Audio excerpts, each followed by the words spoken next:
as a woman, your strength is in your softness. Huh.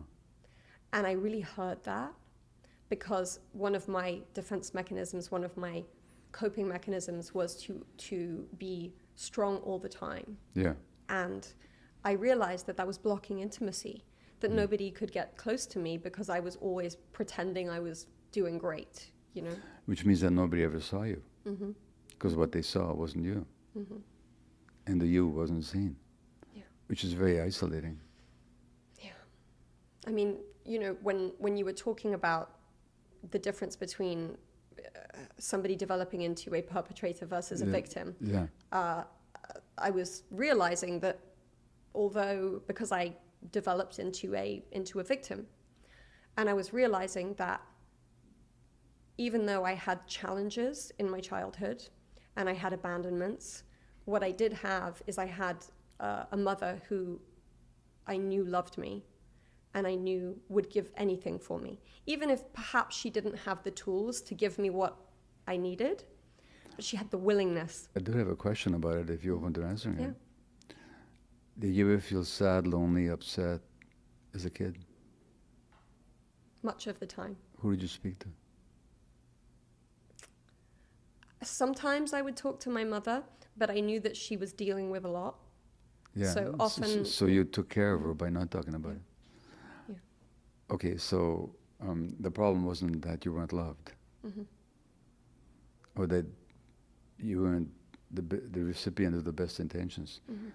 The problem was, though, is that for children to be... See, I loved my kids, Mm-hmm.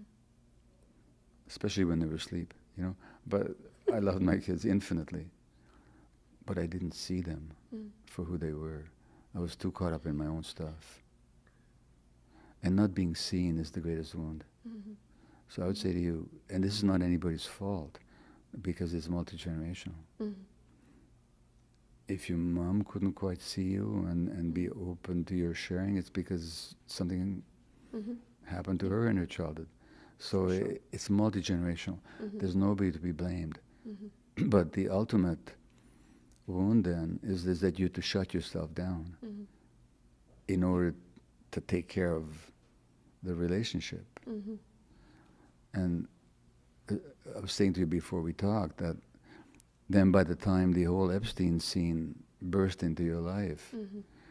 you had disconnected from yourself Mm-hmm.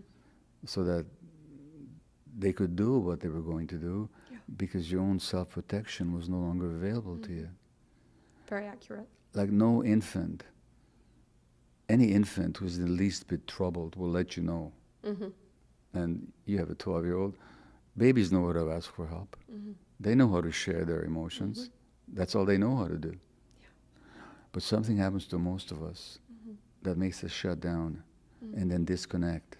Mm-hmm. And that disconnect then makes us prone to trouble later on.